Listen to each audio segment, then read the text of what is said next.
Famous personalities of India, India की कौन कौन सी फेमस पर्सनालिटीज़ हैं। तो कल्चरल परसूट्स की अगर हम बात करें तो इंडियंस ने बहुत सारे नए नए कल्चर्स की शुरुआत करी, जिसमें बहुत सारे ऐसे इंडिविजुअल्स हैं जो कि इंडियन कल्चरल ट्रेडिशन के हेड हम कह सकते हैं एक तरीके से, या फिर स्टार्टर्स माने जाते हैं।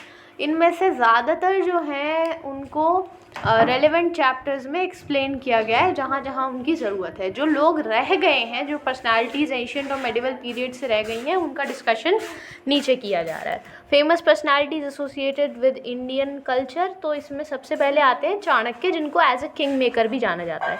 Chanakya one of the most remembered यानी जाने वाले मतलब याद रखे जाने वाले और इम्प्रेसिव पर्सनालिटीज़ में से एक है एंशिएंट इंडिया के। ये एक टीचर थे, फिलोसोफर थे, इकोनॉमिस्ट थे, ज्यूरिस्ट थे, रॉयल एडवाइज़र थे मौर्यन डायनेस्टी के। उनको वाइडली यानी कि उनका जो एक लोक नाम हम कह सकते हैं वो कौटिल्य है या विष्णुगुप्त है। इनके दो बहुत जो हम कह सकते हैं कि जो काम इन्होंने किया है राइटिंग में दो बहुत फेमस वर्क हैं इनके, अर्थशास्त्र और चाणक्य नीति बहुत फेमस है। और ये एक माइटी किंग मेकर थे जिन्होंने अकेले हाथ से एक गली के लड़के को एक बहुत बड़ा राजा बनाया, एक बहुत बड़ा सम्राट बनाया थ्रू शेयर ब्रेन, यानी सिर्फ अपने दिमाग की मदद से इन्होंने उसको कन्वर्ट कर दिया। तो चंद्रगुप्त मौर्य जो हैं वो एक बहुत बड़े, बहुत महान एम्परर, बहुत महान सम्राट साबित हुए, नेशन बिल्डर साबित हुए, और चाणक्य की गाइडेंस के अंडर में उन्होंने पहली बार में भारत को यूनाइट किया। फिर वो चीफ एडवाइज़र रहे बिंदुसार के भी, जो कि चाणक्य के बेटे थे। चंद्रगुप्त मौर्य के जो बेटे थे बिंदुसार, उनके कोर्ट में भी एज एन एडवाइज़र रहे चाणक्य। उसके बाद में चाणक्य की ये वाली फिगर ज़्यादातर लोगों ने देखी होगी, चाणक्य नीति के ऊपर भी जो बुक होती है उसके ऊपर भी यही फिगर होती है ज़्यादातर। तो अशोक द ग्रेट की अगर हम बात करें, जो कि दूसरे इंपॉर्टेंट फिगर हैं, जो कि बुद्धिस्ट आर्किटेक्चर के एपिटोम माने जाते हैं, तो ये भी एक बहुत महान रूलर्स में से एक थे। मौर्यन एम्पायर के तीसरे रूलर थे, बिंदुसार के बाद ये अशोक रूलर बने। और जो एक सबसे पावरफुल रूलर्स थे एंशिएंट हिस्ट्री के, और इनका जो रूल है वो 273 से लेकर के 232 BC तक रहता है। ये माना जाता है कि सबसे ज़्यादा जो प्रॉस्पेरस पीरियड है इंडिया की हिस्ट्री में वो अशोक का पीरियड ही है। मौर्यन किंग बिंदुसार और देवी धर्मा के यहाँ इनका जन्म होता है, यानी कि इनके पिता का नाम बिंदुसार है और इनकी माता का नाम देवी धर्मा है, और ये ग्रैंडसन हैं चंद्रगुप्त मौर्य के पोते हैं ये, ठीक है। वो एक बहुत अच्छे वॉरियर जनरल बनते हैं, बहुत अच्छे तलवारबाज बनते हैं। इनकी लाइफ का जो शुरुआती फेज़ है उसकी अगर हम बात करें तो अशोक जो हैं वो एक क्रूअल और रूथलेस किंग थे, यानी एक क्रूर राजा थे, बेरहम राजा थे शुरुआती फेज़ में। उन्होंने काफ़ी ब्रूटल यानी काफ़ी घातक आइडियाज़ अपने किंगडम को एक्सपैंड करने के लिए बहुत ऐसे आइडियाज़ लगाए, मतलब जो वो देखते नहीं थे, इंसानियत कोई कॉन्सेप्ट नहीं था उनकी नज़र में। फिर 265 BC तक आते आते वो कलिंग की लड़ाई जीत जाते हैं। कलिंग की लड़ाई जीतने के बाद जब वो देखते हैं कि कितना ब्लडशेड हुआ है इस लड़ाई के पीछे, तो इससे उनका दिल बदल जाता है और यही बनता है उनकी लाइफ का टर्निंग पॉइंट। और फिर उनकी लाइफ बदल जाती है, वो फिर नॉन वायलेंस का पाथ फॉलो करने लगते हैं, बुद्धिज़्म को फॉलो करने लगते हैं, और उन्होंने बुद्धिज़्म को स्टेट रिलीजन भी बनाया अराउंड 260 BC। वो 10 रिलीजियस पॉलिसीज़ बुद्धिज़्म की फॉलो करते थे, है ना। अशोक जो थे उन्होंने धर्म को लोगों को पढ़ाना शुरू किया, लोगों को बताना शुरू किया, लोगों में धर्म फैलाना शुरू किया, और अपनी फ़िलॉसफी को उन्होंने अपने 14 एडिक्ट्स के थ्रू, जो कि पूरे एम्पायर में फैले हुए थे, उनके थ्रू अपनी फ़िलॉसफी को फैलाया। इनको हम अशोकन एडिक्ट्स कहते हैं। अशोक 232 BC में अशोक की डेथ हो जाती है, और अशोक ने बहुत सारे स्तूप भी बिल्ड करे, विहार भी बिल्ड करे बुद्धिस्ट फॉलोअर्स के लिए। इनका एक स्तूप जो है वो सांची का स्तूप है, जिसको वर्ल्ड हेरिटेज साइट यूनेस्को ने 1989 में रिकग्नाइज़ किया था। जो अशोकन पिलर है सारनाथ में, जिसके 4 लाइन कैपिटल हैं, जिसको बाद में नेशनल एम्बलम भी बनाया गया इंडियन रिपब्लिक का पोस्ट इंडिपेंडेंस, वो भी अशोक के ही आर्किटेक्चर का पार्ट है। फिर अगले जो इम्पोर्टेंट पर्सनालिटी है वो है समुद्रगुप्त। समुद्रगुप्त है द मैन ऑफ कल्चर, ठीक है। तो ये 4th रूलर थे गुप्ता एम्पायर के और सन थे चंद्रगुप्त फर्स्ट के और कुमार देवी के। और इनका जो रूल है वो 335 से लेकर 380 एडी तक चला और इन्होंने बहुत सारे स्टेट्स कॉन्कर करे, अपने किंगडम को एक्सपैंड करा, बहुत सारी लड़ाइयाँ लड़ी, अश्वमेध यज्ञ करा। राजकुमार अलग अलग स्टेट से आते थे और उनको ट्रिब्यूट देते थे। समुद्रगुप्त को कहा जाता है कि ये मैन ऑफ कल्चर हैं, ठीक है, क्योंकि इनको सीखने का काफ़ी शौक़ था। पोइट थे, म्यूजिशियन भी थे। बहुत सारे कॉइन्स ये डिपिक्ट करते हैं कि वो इंडियन म्यूज़िकल इंस्ट्रूमेंट्स बजा रहे हैं, जैसे कि वीणा हो गई। और इन्होंने पोइट्स और स्कॉलर्स को भी पेट्रनाइज़ किया। और दूसरे रिलीजन्स की तरफ इनका जो व्यवहार था वो टॉलरेंट था, यानी कि दूसरे रिलीजन्स को ज़्यादा इन्होंने डिस्टर्ब नहीं किया।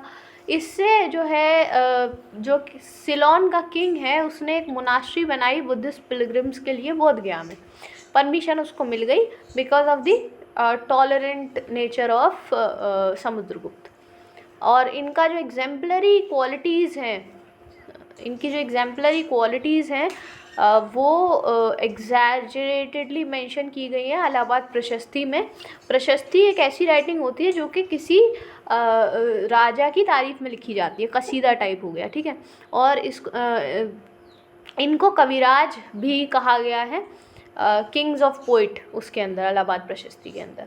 और समुद्रगुप्त के तारीफ़ में उनके जो कोर्ट पोइट हैं हरिसेन, उन्होंने इंस्क्रिप्शन लिखा है ओल्ड अशोकन पिलर पे, जिसमें उन्होंने समुद्रगुप्त के द्वारा की गई कॉन्क्वेस्ट जो है उनका जिक्र किया है, जिसको हम इलाहाबाद पिलर इंस्क्रिप्शन के नाम से जानते हैं।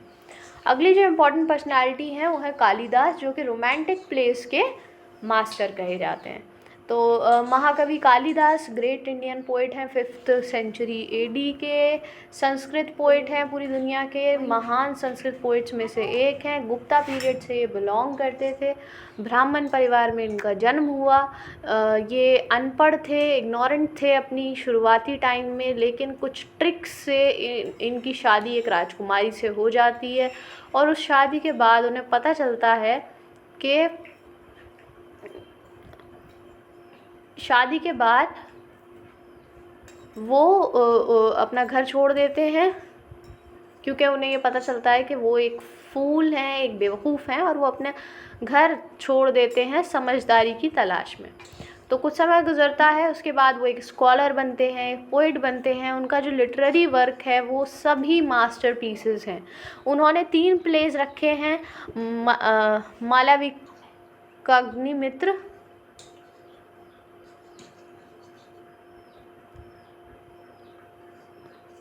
मालविक अग्निमित्र और अभिज्ञानशकुंतलम और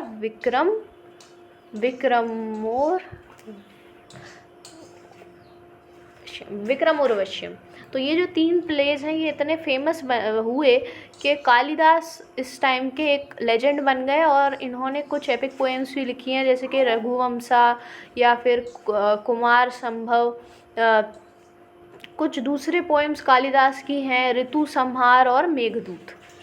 अच्छा, अगले जो इम्पोर्टेंट पेट्रन हैं वो हैं शशांक, जो कि हिंदुज़म के पेट्रन हैं, पर्सनालिटी हैं इम्पोर्टेंट। ये पहले किंग थे एंशियंट बंगाल के, और ये माना जाता है कि इन्होंने 600 से 625 तक रूल किया इन द गौड़ा किंगडम।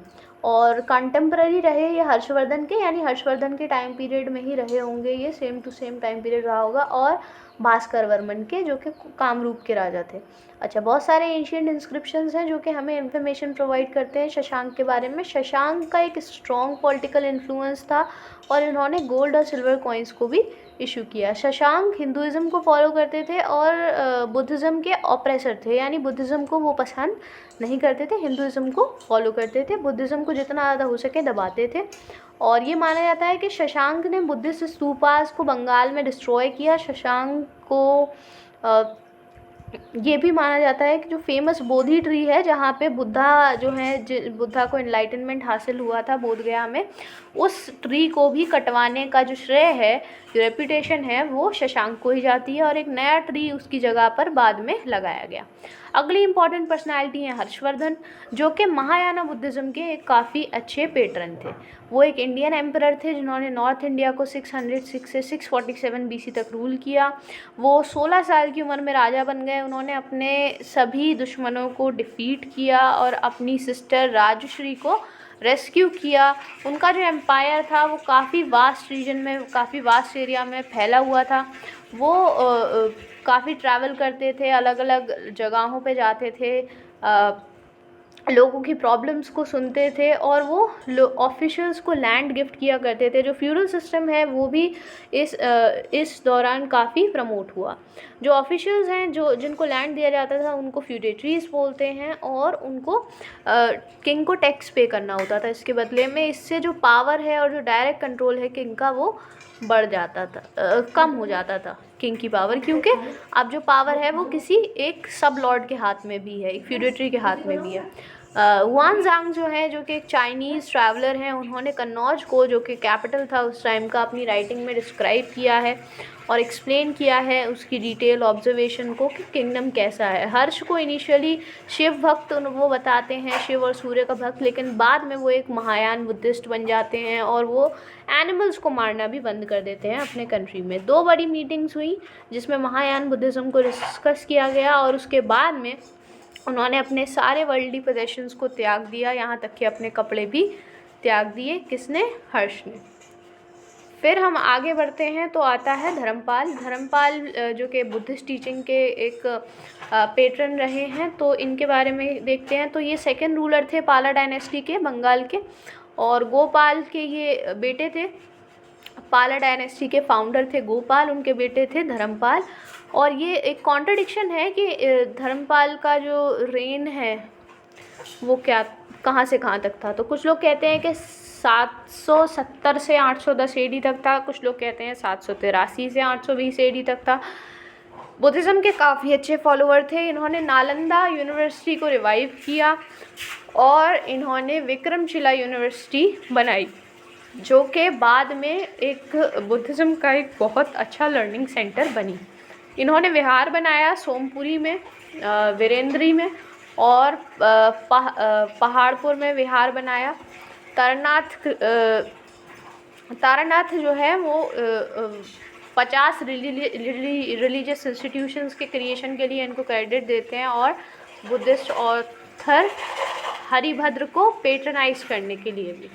और इनके पास इनको क्रेडिटेड किया जाता है, इन्होंने एक मोनास्ट्री बनाई है उसके लिए ओदंतपुरी में।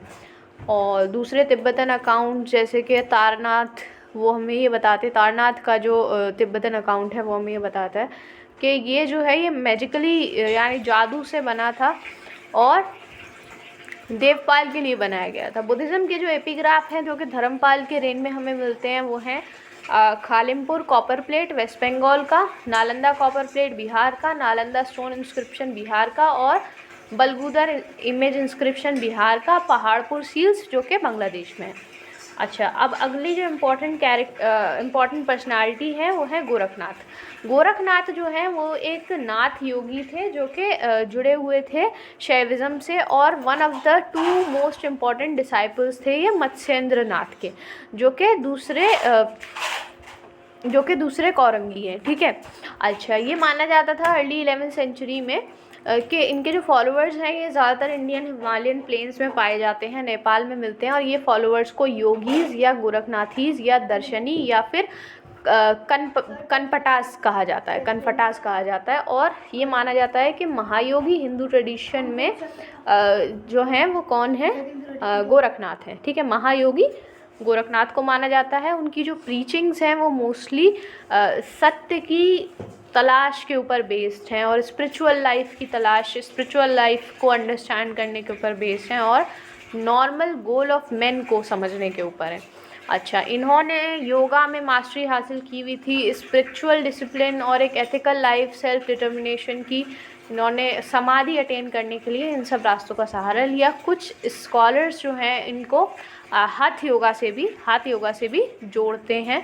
इन्होंने अपनी पहली बुक जो है वो लाया योगा पे लिखी और वो अपना ज़्यादातर समय मेडिटेशन करने में ही बिताते थे। इनके जो फॉलोअर्स थे उन्होंने एक वॉरियर एस्थेटिक मूवमेंट चलाया 14th सेंचुरी के बाद से, और इन्होंने जो इस्लामिक और ब्रिटिश रूल से जो हरेसमेंट फेस किया उसके ख़िलाफ़ इन्होंने काफ़ी रेजिस्टेंस किया। इनकी एक्सपर्टीज़ थी मार्शल आर्ट्स में। जो गोरखनाथ मठ है वो एक मोनास्ट्री है नथपंथीज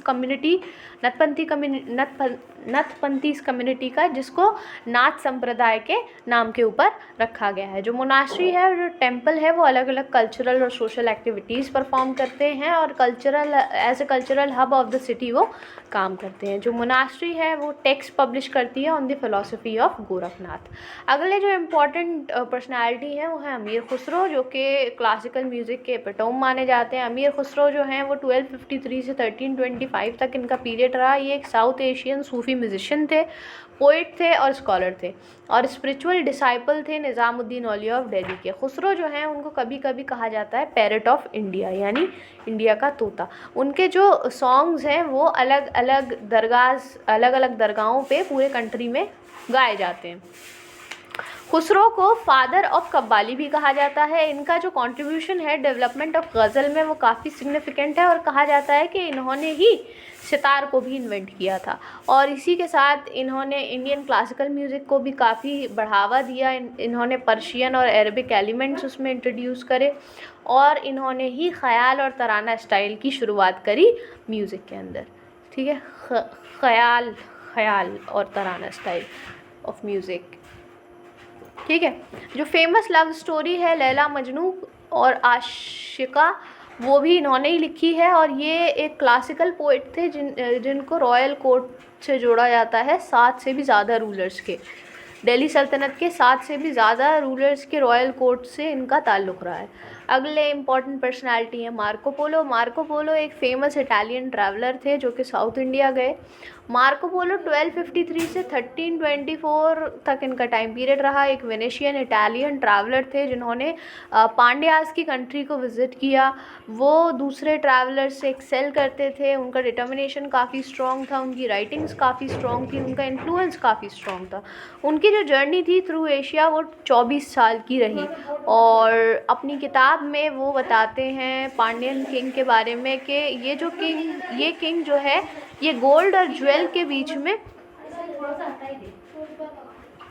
What this king wears between gold and jewel is more than a city's ransom, यानी गोल्ड और ज्वेल के बीच में जो ये बंदा पहनता है वो एक सिटी के रैंसम से भी ज़्यादा कॉस्टली है। और वो ये भी लिखते हैं कि किस तरीके से घोड़ों को इम्पोर्ट करता है ये पांड्या राजा, और फर्दर वो हमें बताते हैं कि कब राजा मरा, और जो रॉयल सर्वेंट्स हैं उन्होंने ख़ुद को राजा के साथ जला लिया। ये सब हमें कौन बताते हैं? मार्को पोलो, जो कि एक वेनिशियन इटालियन ट्रैवलर हैं, फेमस साउथ इंडिया आए थे वो। नाउ नेक्स्ट इज़ रुद्रमा देवी। रुद्रमा देवी एक करेजियस विमेन मोनार्क हैं। अगली पर्सनालिटी, रुद्रमा देवी यंगेस्ट रूलर रही काकतिया डायनेस्टी की फ्रॉम 1263 टिल हर डेथ, और ये उन कुछ औरतों में से हैं जिन्हें एज अ मोनार्क इंडिया को रूल करने का मौका मिला, और उन्होंने ख़ुद को एज अ मेल पर्सन उन्होंने प्रमोट किया। बहुत सारे चैलेंजेस उन्होंने फेस करे being a women successor of the empire, लेकिन इन्होंने तब भी अपनी एम्पायर की इंटेग्रिटी को मेंटेन किया, और उन्होंने बहुत सारे लोगों को एज वॉरियर रिक्रूट करा जो कि एरिस्टोक्रेटिक बैकग्राउंड से नहीं थे। उनको राइट्स दिए over land tax revenue in return for their support. अगली पर्सनैलिटी है मोहम्मद बिन तुगलक। उलू खान ने टाइटल लिया मोहम्मद बिन तुगलक का, और ये सबसे बड़े बेटे थे गयासुद्दीन तुगलक के, और इनका जो रूल है वो 1324 से 1351 तक रहता है। थ्रोन पे आने के बाद में इन्होंने बहुत सारे प्रोविंसेस पे कब्ज़ा किया। इन्होंने एक नया शहर बनाया देवगिरी में, डेक्कन में, जिसको दौलताबाद कहते हैं, और उसको इन्होंने साउथ को कंट्रोल करने के लिए कैपिटल बनाया था। इन्होंने सबसे पूछा कि वो लोग इस नए सिटी को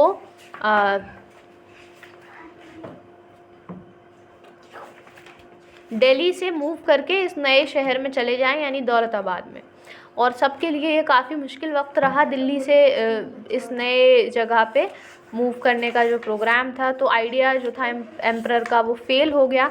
दूसरा ये कि एक शॉर्टेज ऑफ गोल्ड और सिल्वर कॉइन भी चल रही थी किंगडम में, तो इन्होंने टोकन मनी इंट्रोड्यूस करी, यानी कि एक ब्रॉन्ज कॉइन जिसकी वैल्यू सिल्वर टनका के बराबर होगी। तो सब लोग जो हैं वो अपने खुद के कॉइन्स बनाने लगे और फोर्जरी शुरू हो गई, यानी वही धांधली चालू हो गई। तो ये जो स्कीम है ये भी फेल हो गई। अब उन्होंने नई क्रॉप्स इंट्रोड्यूस करने की कोशिश करी और वेस्टलैंड्स को डेवलप करना चाहा।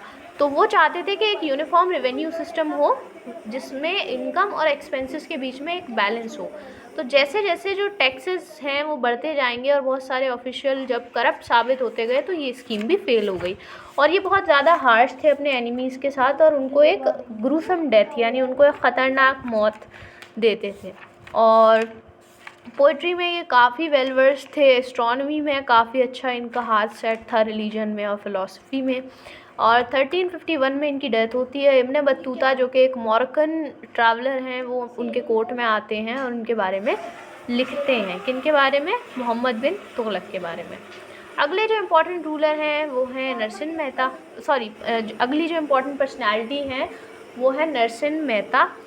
ये सेंट पोइट हैं गुजरात के। इनकी एक्सपर्टीज़ रही है वैष्णव पोइट्री में और इन्होंने गुजराती लिटरेचर में भी काफ़ी इनको जो नाम मिला हुआ है गुजराती लिटरेचर में वो आदि कवि का है। इनके जो भजन है वैष्णव जन जन तो तेने कहिए जी, वो महात्मा गांधी का फेवरेट है। और ये एक पुअर फैमिली में इनका जन्म हुआ था। एक काफ़ी अच्छे भक्त थे लॉर्ड कृष्णा के और ये 8 साल की उम्र तक बोल नहीं पाते थे। बचपन में ही इनके पेरेंट्स नहीं रहे थे और इनको इनकी ग्रैंड मदर ने बड़ा किया था। ये अपनी ग्रेट लिटरेरी वर्क के लिए काफ़ी फेमस है। इनको पाड़वर्स या आख्यान या फिर प्रभातिया भी कहा जाता है। इन्होंने बहुत सारे भजन लिखे और आरतीज़ लिखी लॉर्ड कृष्णा के लिए और इनको बहुत सारी बुक्स में भी पब्लिश किया गया है। अच्छा, अगले हैं महमूद बेगाड़ा या फिर बेगड़ा, जिसको महमूद बेगाड़ा या फिर जिसको बेगड़ा भी कहा जाता है। तो ये सबसे फेमस सुल्तान रहे गुजरात के 1458 से 1511 तक। अहमदाबाद और चंपानेर इनके 2 कैपिटल थे। इन्होंने मोर देन 50 ईयर्स रूल किया और इन्होंने गुजरात को काफ़ी प्रॉस्पेरस बनाया। इनकी जो दाढ़ी थी वो उनकी कमर से नीचे जाती थी और इनकी जो मूछें थी वो इतनी लंबी थी कि इनकी मूछों को सर के दोनों तरफ बांधा जा सकता था। तो ये कहा जाता है कि वो उनको बचपन में जहर दिया गया था। उसका रिज़ल्ट ये हुआ कि अगर एक मक्खी भी उनके हाथ पर बैठ जाती थी तो वो मर जाती थी हाथ के हाथ। तो एपेटाइट काफ़ी अच्छा था। और उनका जो ब्रेकफास्ट है उसमें वो 1 कप शहद का पीते थे, 1 कप बटर और 150 केले खाते थे रात में। 150 केले खाते थे नाश्ते में, 1 कप शहद, 1 कप मक्खन और 150 केले नाश्ते में। और रात के टाइम पे मीट के समोसे अपने पिलो के नीचे रख कर के सोते थे कि अगर भूख लगेगी तो खा लेंगे। और उनके जो रिलीजियस थॉट्स थे वो ये थे कि इंसाफ होना चाहिए, ब्रेवरी होनी चाहिए और उन्होंने हमेशा वाइज मेजर्स को यूज़ किया। Gujarati as one of the Gujarati kings, मतलब इनको काफ़ी जस्टिस प्रेमी मानते हैं। गुजराती हैं ये राजा और इनको जस्टिस पसंद माना जाता है। और महमूद ने ज़्यादातर अटेंशन फ्रूट ट्रीज़ के कल्चर पर दिया। अच्छा, अगले जो इम्पोर्टेंट पर्सनालिटी हैं वो है एकनाथ। एकनाथ एक मराठी सेंट है और रिलीजियस पोएट है वाराकरी संप्रदाय के, जो कि जनन देव ने बनाया था। वो 1533 में उनका जन्म होता है और वो अपने पेरेंट्स को एक छोटी उम्र में खो देते हैं। उनको उनके ग्रैंडफादर बड़ा करते हैं। एकनाथ के जो ग्रेट ग्रैंडफादर थे उनका नाम था श्री भानुदास, 1448 to 1513, जो कि विट्ठल सेक्ट के एक बहुत इम्पॉर्टेंट एक मेजर फिगर रहे पांढरपुर में, महाराष्ट्र में। एकनाथ जो हैं वो अपने गुरु से यानी जनार्दन से शुरुआत करते हैं दत्तात्रेय का भक्त बनने की। और ये एक यूनिक कॉम्बिनेशन है वेदांत और सूफिज़म का। वो एक रिनाउंड गुरु भक्त बनते हैं। उन्होंने अंडर द नेम ऑफ एका जनार्दन बहुत कुछ लिखा है। और इन्होंने भावार्थ रामायण लिखी है और बहुत सारे अभंग लिखे हैं। भारूदास जो कि शॉर्ट पोएम्स होती हैं जिनके दो मतलब होते हैं, एक सेक्युलर और दूसरा स्पिरिचुअल, वो इन्होंने उसकी शुरुआत करी। और इनका जो मेजर वर्क है वो एकनाथ भागवत है। एकनाथ भागवत एक मराठी कॉमेंट्री है जो कि 11वें स्कंद पे है भागवत पुराण के। भागवत पुराण के 11वें स्कंद पे एक मराठी कॉमेंट्री लिखी गई जिसका नाम है एकनाथ भागवत। एकनाथ ने कीर्तन की वैल्यू को अपलिफ्ट करने की काफ़ी ज़्यादा कोशिश करी कि यानी जो गॉड का नेम है उसको हमें गाना चाहिए, गॉड के नेम को याद रखना चाहिए, नाम स्मरण करना चाहिए और मेडिटेशन करना चाहिए, ध्यान करना चाहिए। उन्होंने ये चीज़ एक्सप्लेन करी कि जो 9 ट्रेडिशनल लिम्स हैं भक्ति मार्ग के, यानी जिसको नवंगिनी कहते हैं, यानी 9 अंग जिसको हम कहते हैं भक्ति ट्रेडिशन के, उस पर इन्होंने काफ़ी स्ट्रेस दिया। अब अगली जो इम्पोर्टेंट पर्सनालिटी हैं वो है अकबर द ग्रेट।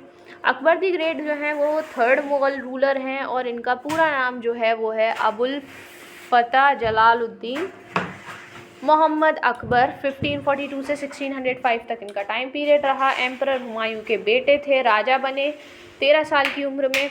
अकबर का मानना था, अकबर के थॉट्स काफ़ी सेक्युलर थे, वो दीन इलाही को फॉलो करते थे जो कि एक रिलीजियस पाथ है पीस को अटेन करने का, यूनिटी को अटेन करने का, और अपने एम्पायर के अंदर वो टॉलरेंस को मेंटेन करते थे। जो सेट रिलीजियस पाथ था उसके कोई भी होली बुक्स या टेम्पल्स या बिलीव्स, मतलब दीन इलाही का कोई पर्टिकुलर टेम्पल या कोई किताब या कोई कोई इंस्टीट्यूशनलाइजेशन नहीं है, बल्कि बस ये है कि आपको एक खुदा में बिलीव करना है, एनिमल्स को नहीं मानना है। अकबर के 9 नवरत्न थे, ठीक है, 9 ज्वेल्स भी हम उनको कहते हैं उनके कोर्ट में। इनमें अबुल फजल, फैज़ी, तानसेन, बीरबल, राजा टोडरमल, राजा मानसिंह, अब्दुल रहीम खान खाना और फ़कीर अज़ीउद्दीन और मुल्ला दो प्याज़ा शामिल हैं, ठीक है। अकबरनामा जो कि अकबर की एक किताब है जिसको पर्शियन में अबुल फजल ने लिखा, उससे हमें पता चलता है ये एक बायोग्राफ़ी है जिसमें डिटेल डिस्क्रिप्शन है अकबर के लाइफ टाइम के बारे में। अगली इम्पॉर्टेंट पर्सनालिटी हैं अहिल्याबाई होलकर। अहिल्याबाई होलकर 1725 से 1795 तक इनका टाइम पीरियड रहा। एक ग्रेट रूलर हैं, क्वीन है किंगडम ऑफ मालवा की, और पॉपुलरली इनको राजमाता अहिल्या देवी होलकर के नाम से जाना जाता है। इनका जन्म 1725 में एक गांव में हुआ, चौंदी के गांव में महाराष्ट्र में, और इनको पढ़ाया गया और बहुत पायस लाइफ ये जीती थी, बहुत एजुकेटेड थी और एक पायस लाइफ ये जीती थी। इनकी शादी हुई खांडराव से और ये मराठा कम्युनिटी ऑफ होलकर की ब्राइड बनी। इनके हस्बैंड की डेथ के बाद जब कुंभेर की लड़ाई में 1754 में इनकी हस्बैंड की डेथ हो जाती है तो ये एडमिनिस्ट्रेशन को अपने हाथ में लेती हैं, मिलिट्री पावर्स को अपने हाथ में लेती हैं स्टेट की। इनके फादर इन लॉ जो हैं वो इनके हाथ में सब कुछ सौंप देते हैं, Malhar Rao Holkar. Father in law की डेथ के बाद रानी अहिल्याबाई बन जाती हैं रूलर ऑफ मालवा इन 1766 और इन्होंने बहुत सारी वॉर्स लड़ी, बीइंग अ ब्रेव वॉरियर और स्किल्ड आर्चर थी ये। तो इन्होंने अपने किंगडम को प्रोटेक्ट किया भील्स और गौंड से, और उन्होंने अपने कैपिटल को महेश्वर से कैपिटल को मूव किया टू महेश्वर।